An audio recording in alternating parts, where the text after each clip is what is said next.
In the middle of a quiet, tree-lined street in New York City stood a mansion that looked like a palace. It belonged to Richard Hale, one of the most successful billionaires in the city. He was a man of power and brilliance, but his home often echoed with silence. His wife had passed away during childbirth, leaving him with his only daughter, a 6-year-old named Emma, and a life that no amount of money could fill with warmth. The only constant presence that made that mansion feel alive was Martha Johnson, a middle-aged black woman who had served the Hale family for years. To outsiders, she was just the maid. But within those walls, she was much more than that. She was the quiet heartbeat of the house, the one who made breakfast before the sun rose, who listened to laughter and tears, and who loved little Emma as if she were her own child. Every morning, Martha woke before dawn. She would open the tall curtains and let the golden sunlight spill across the marble floors. The mansion sparkled in beauty, but beneath its shine, it was lonely, and Martha felt that loneliness deeply. Her own life had been shaped by heartbreak. Years ago, she had lost her husband to street violence and her unborn child to grief. Since then, she had carried a silence inside her that only the innocent laughter of Emma could soften. Emma was the light that reached corners of Martha's heart, she thought. Had gone dark forever. To Martha, Emma wasn't the billionaire's daughter. She was a piece of heaven that had been entrusted to her care. Every time she brushed Emma's hair or tucked her into bed, it felt like a second chance at motherhood, a silent promise to protect the child no matter what. Richard Hale trusted Martha completely. He often said that if anything ever happened to him, he knew Martha would take care of his daughter as her own, and he meant it. But no one knew how soon that promise would be tested. One Friday morning, Richard was preparing to leave for a business trip to Chicago. It was supposed to be a short trip, 2 days at most. He had meetings that could define the future of his company, and he wanted everything to go perfectly. Before leaving, he reminded Martha to keep the security systems active and to call the staff office if she ever felt unsafe. He said those words casually, never imagining the danger that would soon come. When his car disappeared through the iron gates, the mansion returned to its usual rhythm. The day passed peacefully, filled with soft laughter, children's cartoons, and the smell of Martha's homemade cookies. In the evening, she read Emma her favorite bedtime story, kissed her forehead, and turned off the lights. Everything felt normal. Everything felt safe. But safety is an illusion that life can shatter in a second. That night, far away from the glowing towers of downtown, a black SUV rolled slowly through the street and stopped across from the Hale mansion. Inside were 3 men, members of a local gang led by a man named Vince LaRoque. They were not after money or jewelry. They were after something far more valuable, a billionaire's child. For weeks they had studied the mansion, the guards, the routines, the timing. They knew Richard Hale was out of town. They knew only one woman and one child remained inside. They knew exactly when to strike. Midnight arrived with a cold wind and distant thunder. Inside the house, Martha slept lightly as she always did. Years of worry and responsibility had made her senses sharp. When the sound came, the faint, unmistakable crack of breaking glass, her eyes opened instantly.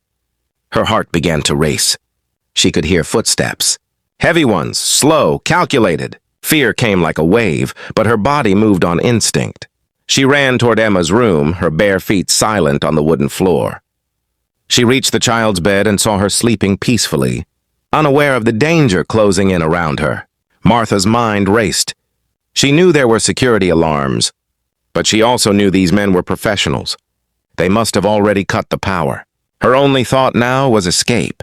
The next few minutes felt like a blur of panic and courage. She lifted Emma into her arms and moved quietly through the hallway, listening to every creak of the floor, every whisper of movement below. The rain had started to fall outside, tapping against the tall glass windows like impatient fingers. From somewhere in the living room came the sound of glass crunching under boots. The intruders were inside. Martha took a deep breath, pressing the sleeping child closer to her chest. She knew she couldn't fight armed men, but she could protect the girl long enough to find a way out. In her mind, she saw flashes of her past, her husband, her lost child, all the pain that had once broken her. And in that storm of memory, something stronger than fear was born. A mother's will to protect. The mansion's long corridors suddenly felt endless. She moved through the kitchen toward the back door that led to the garden. Her hands trembled as she turned the key, praying it wouldn't make noise. But the sound of the lock turning echoed like thunder in the silence. From behind her, a voice shouted, harsh, commanding, unfamiliar. It wasn't words she understood clearly, just the sound of danger. Without thinking, she pushed the door open and ran into the night. Cold rain drenched her instantly.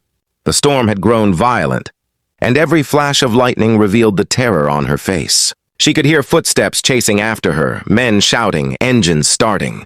And in that chaos, something inside Martha changed. She no longer thought of herself as the maid, or the servant, or the woman who had lost everything. She was simply a protector, standing between innocence and evil. She reached the edge of the property, her vision blurring from the rain and pain. Somewhere deep inside, she knew this was only the beginning. The men would not stop. And to save the child, she might have to give up everything she had left, even her life. That night, the storm outside was nothing compared to the storm inside Martha's heart. The world would soon hear about a kidnapping attempt at the home of a billionaire. But what they would never fully understand was the courage of the woman who stood alone in the dark, ready to sacrifice everything for a child who wasn't even her own. It was the beginning of a night that would test the limits of love, loyalty, and the human spirit. A night that would prove that true strength doesn't come from power or money, but from the heart that refuses to stop protecting what it loves. And as thunder rolled across the city, Martha Johnson disappeared into the storm, holding the little girl close. Unaware that this would be the night her name would be remembered forever. The night swallowed the city in darkness and the storm raged on. Rain poured like tears from a sky that seemed to mourn what was happening below. Somewhere, deep in the streets behind the Hale mansion, Martha ran through the cold with Emma clutched tightly in her arms. Her clothes were soaked, her body trembling, but her grip never loosened.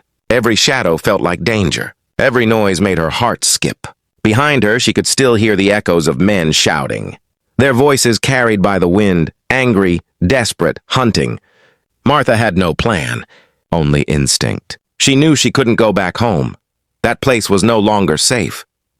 She couldn't call the police. The phone lines had been cut, and she didn't even know where her cell phone was anymore. All she knew was that she had to keep moving.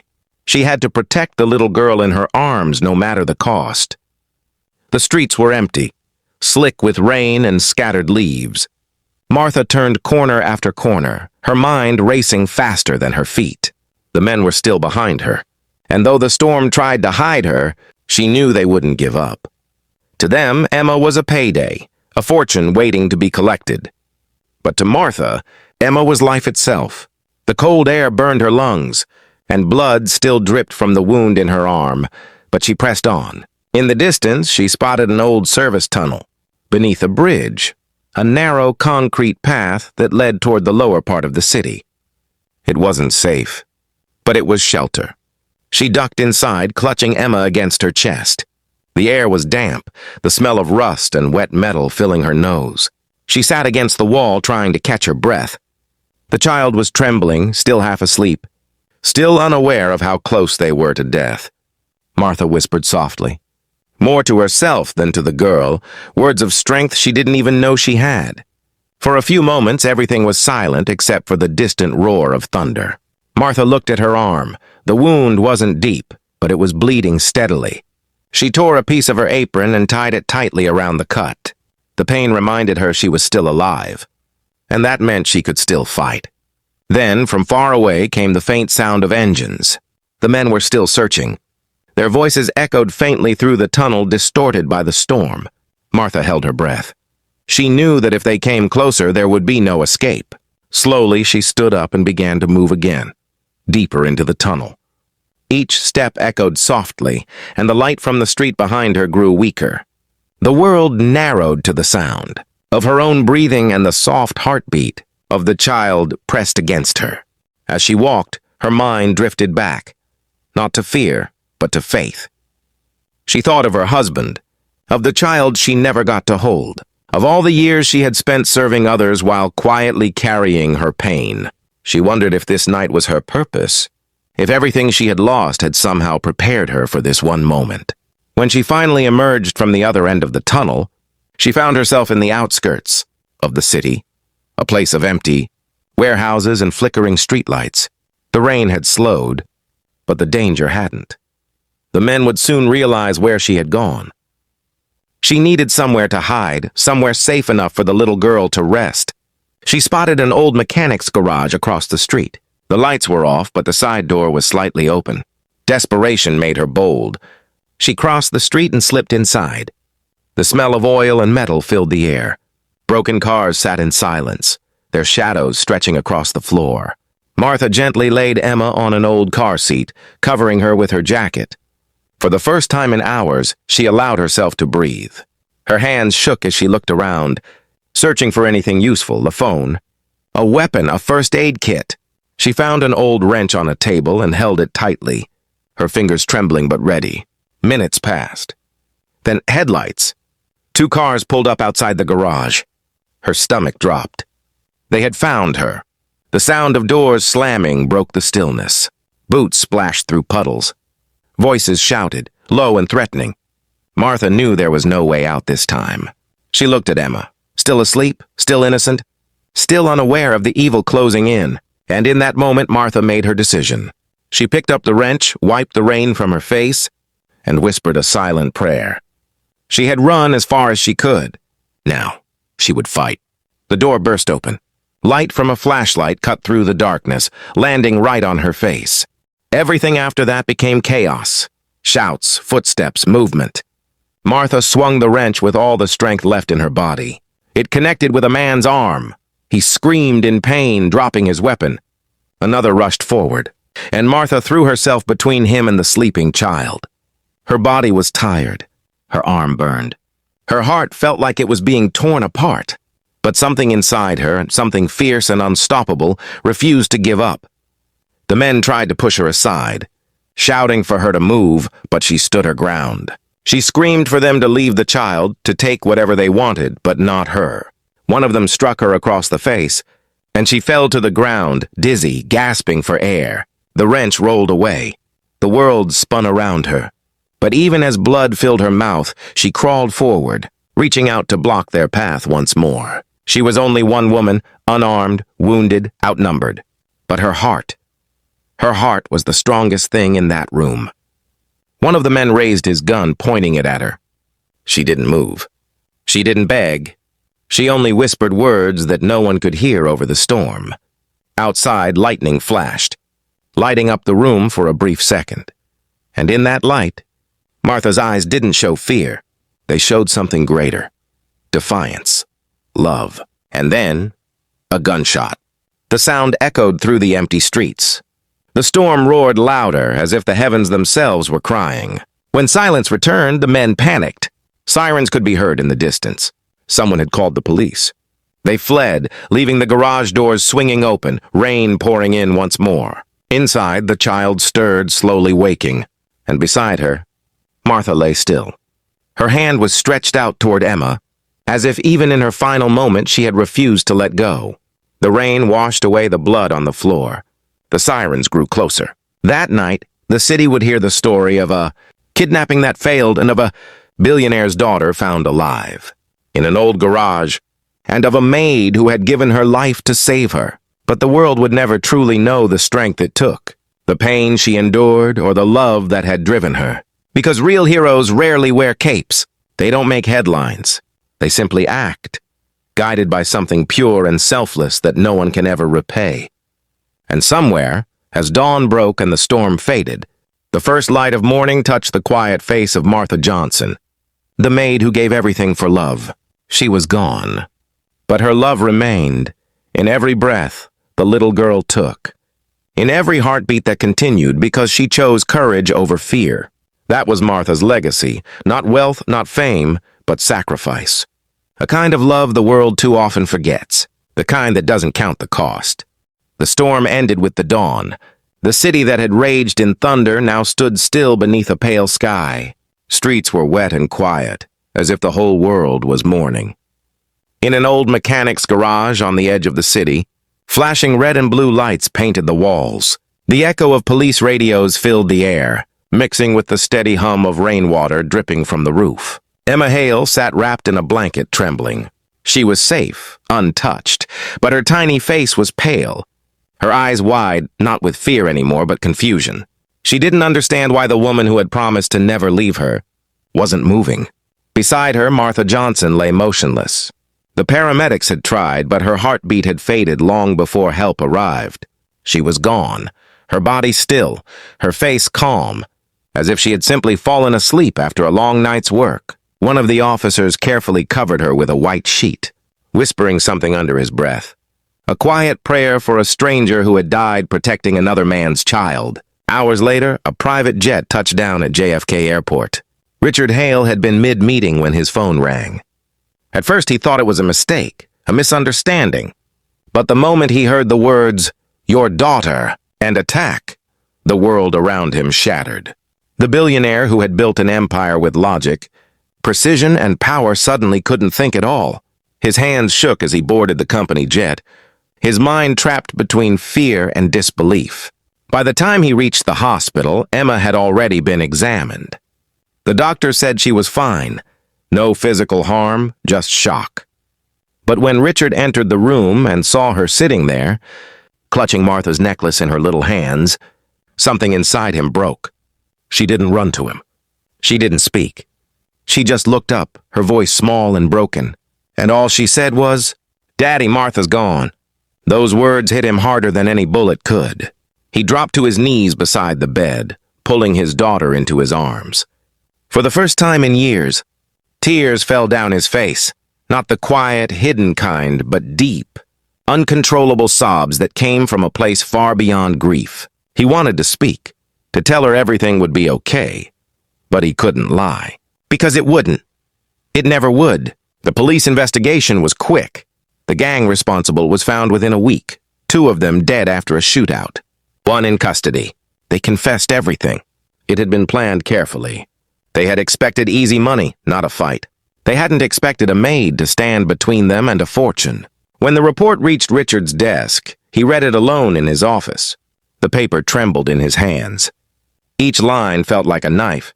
Every detail of how Martha fought, how she bled, how she shielded his daughter until her last breath. He put the report down and stared out the window. The city below sparkled with life, cars moving, people rushing, all unaware of the weight that pressed on one man's heart. He thought about every day he had taken Martha for granted, the quiet greetings, the small smiles, the countless times she had done her job, perfectly without asking for anything in return. He had always known she was loyal, but he had never realized she was brave. In his mind, he replayed the past, the nights he came home late, the mornings he left early, the moments he missed his daughter's laughter.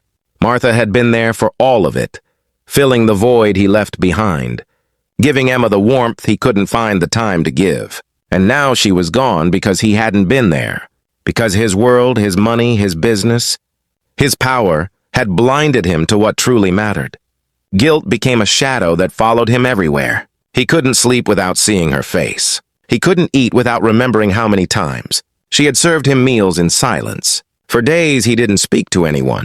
The mansion, once filled with noise and light, now felt like a tomb. Every corner whispered her name. Her apron still hung by the kitchen door. Her favorite teacup still sat by the sink. The sound of Emma's soft crying echoed through the halls like a haunting lullaby. The funeral was small. Just a few staff members, some neighbors, and the Hale family. The church was quiet, the air thick with sorrow. Richard stood at the front, holding his daughter's hand as the coffin was lowered. He couldn't look away. It felt wrong, unfair, that someone who had lived her life in service would leave the world without fanfare, without headlines, without recognition. When it was his turn to speak, his voice trembled. He didn't talk about her job. He didn't mention the years she worked for him. He only said one thing, that she was family, and that she had given her life to save what he loved most. As the final hymn played, Emma placed a small white flower on the coffin, the same kind Martha used to put in her hair when they baked cookies together. The petals were wet from her tears. And in that moment, everyone who stood there understood something profound. That true love doesn't need blood to be real. After the funeral, Richard did what he knew best. He tried to fix things. He donated millions to charities in Martha's name. He built a foundation for underprivileged single mothers. He even paid for the renovation of the small neighborhood where Martha had once lived. But no matter what he built, it didn't ease the guilt. Money could rebuild walls, but it couldn't rebuild peace. Late at night, he would sit in Emma's room, watching her sleep, and wonder if Martha was somewhere watching over them. Sometimes he thought he could almost hear her, the sound of her soft humming that used to fill the mornings, the warmth of her laughter, echoing faintly through the empty halls he would close, his eyes and whisper, "I'm sorry." Sorry for the years he didn't see her pain, sorry for leaving when she needed help, sorry that the woman who had shown more courage than anyone he'd ever met had been forgotten by the world that she'd quietly held together. Time passed, but guilt has a way of never leaving. It becomes part of who you are, a silent companion that reminds you of what you lost. Richard Hale became a different man. He spent more time with his daughter, more time at home. He learned to listen, to feel, to live. But no matter how much love he gave, there was always a hollow space. A space shaped like the woman who had given everything. Years later, Emma would grow up and tell her own children about Martha, or the maid who wasn't just a maid, but an angel who had walked among them. And somewhere in that quiet place beyond life, maybe Martha smiled, knowing that in the end, her sacrifice had done more than save a life. It had changed one. Because sometimes the greatest heroes aren't the ones who win. They're the ones who love enough to lose everything. Years passed. Seasons changed. And just like that, the little girl who once clutched Martha's necklace in trembling hands was no longer a child. Emma Hale had grown into a woman, but not the kind her father once imagined. She didn't chase wealth or wear her last name like a crown. Instead, she carried something much greater, a heart molded by loss, love and gratitude. From her father, she inherited brilliance. From Martha, she inherited compassion. The Hale mansion, once silent and haunted, was now alive again. Its walls glowed with laughter, art, and music. Richard had transformed the West Wing into a learning center, a place for children from struggling families to study, dream, and grow. Every wall bore a small plaque that read, "The Martha Johnson Foundation, where love lives on." At first, people thought it was just another charity project, a billionaire's attempt at redemption. But Emma knew better. She had watched her father rebuild himself piece by piece. Every nail driven, every classroom opened, it was his way of saying thank you. Emma often walked through the halls of that center, her steps slow, her heart full. The laughter of children reminded her of her own laughter, the one Martha used to protect her life. Sometimes she'd stop by the garden outside. There, beneath a blooming cherry tree, stood a bronze statue of Martha, not dressed as a maid, but as a guardian angel. One hand stretched forward as if still protecting someone. Emma would sit on the nearby bench and talk to her, not with words, but with silence. And in that silence, she felt peace. As the years rolled by, Emma became a psychologist, not because she wanted prestige, but because she wanted to heal what others couldn't see, the wounds that hide behind smiles. Her first project? Free counseling for children who had lost parents, inspired by the emptiness she once carried as a girl. When she spoke to those children, she didn't talk about wealth or success. She told them stories. Stories about kindness, about sacrifice, about a woman named Martha who wasn't family by blood, but by love. The children listened with wide eyes.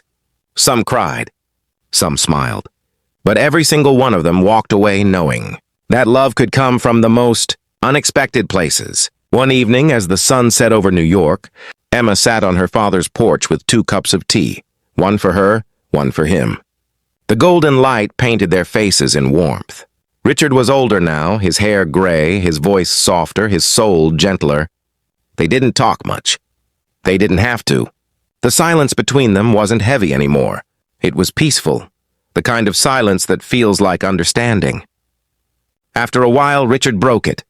"You know," he said quietly, staring at the sky, "I used to think my legacy would be the empire I built. But now I see it's you." Emma smiled faintly, her eyes glistening. "Then Martha's legacy is both of us," she replied. Richard nodded slowly, and a tear slipped down his cheek. It wasn't a tear of guilt anymore. It was gratitude. Years later, when Richard Hale passed away, his will didn't list his assets first. It began with a letter addressed to Emma. It read, "My dearest daughter, I once thought money could build a fortress strong enough to protect us. But I learned the truth too late. It's love that keeps us safe. If you ever feel lost, remember her. The woman who gave everything when she had nothing. Let her name live in your kindness, her courage, and live in your heart. And when you look at the stars at night, know that she's there, watching, smiling, proud. Your father, Richard Hale." Emma read that letter under the same cherry tree where Martha's statue stood. She folded it carefully, placed it beside the roots, and whispered, "We did it, Martha. We really did." As the years turned into decades, Emma became known not as the daughter of a billionaire, but as a woman who healed hearts. Every award she received, every stage she stood on, she mentioned one name first, Martha Johnson.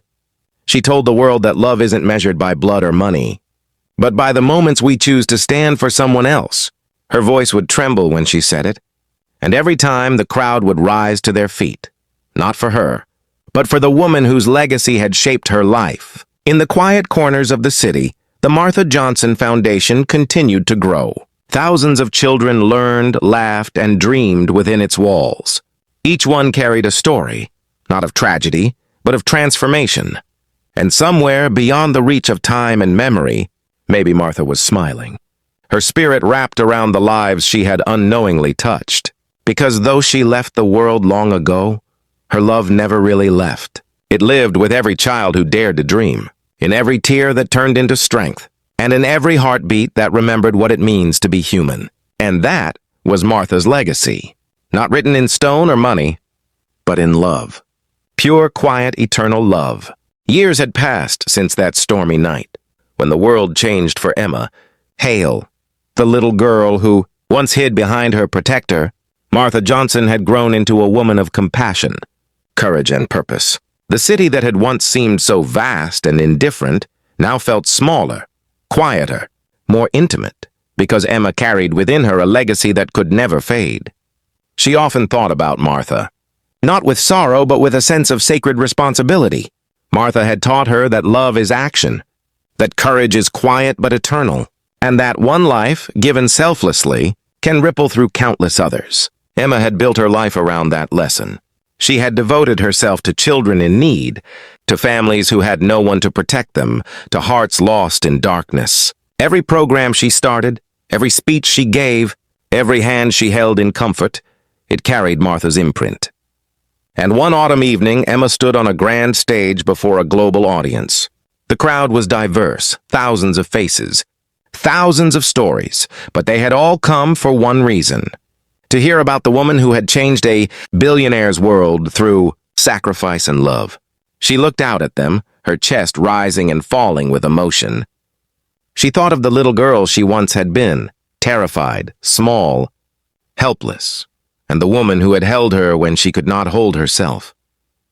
And she began to speak. Emma's voice was calm, steady, but carried the weight of years of reflection and heartache. She told the world about Martha Johnson, about the night the men came, about the storm, the rain, and the courage it took to face certain danger. She described how Martha had shielded her, fought for her, and given her life without hesitation, without expectation, without recognition. The audience listened in silence. Some clutched each other. Some wept quietly, and some simply stared, amazed at the quiet strength of a woman who had never sought fame. Emma continued, her voice breaking at times, carrying both grief and gratitude. She explained that heroes don't always wear capes. They don't always appear in newspapers. They live among us quietly, loving fiercely, sacrificing silently. Martha had been one such hero, a maid, a caregiver, a woman whose love changed the course of her life forever. And then Emma delivered the message she had carried all her life. Love is stronger than fear. Courage is louder than violence. One selfless act can transform countless lives. Martha Johnson taught me that. She didn't do it for recognition. She didn't do it for reward. She did it because love demanded it. And that is the legacy we must all carry forward. Her words hung in the air, echoing through the hall, touching hearts far beyond her sight. After the speech, Emma returned to the quiet of her office, the world still buzzing with admiration and awe. She placed her hand on Martha's small statue in the corner, the same statue she had commissioned years ago in the garden, the one that now inspired children and adults alike. She whispered softly, almost as if Martha were there beside her. "We did it, Martha. We made the world remember you." And in that moment, Emma knew something profound. She understood that life is fragile, that love is rare, and that the choices we make, even when unnoticed, echo forever. Martha's legacy lived not just in Emma's heart, but in every life she touched, in every child who found hope in darkness, in every adult who learned to act with courage. It was the full circle of a story that began in tragedy, shaped by sacrifice and completed through love. The world remembered Martha Johnson not for the work she did daily, but for the ultimate act she carried out. A single night of courage that saved a life, and changed a family, and inspired generations to come. And Emma Hale, standing in that quiet reflection, understood the truth Martha had always known. True greatness isn't measured in wealth or fame. It's measured in love. It's measured in the moments we stand for others, even when the world is dark. And it is eternal. The storm had passed. The city had moved on, and yet the quiet heartbeat of one woman's love continued to echo across the world. Because some stories, the ones born of courage, compassion, and sacrifice, never end.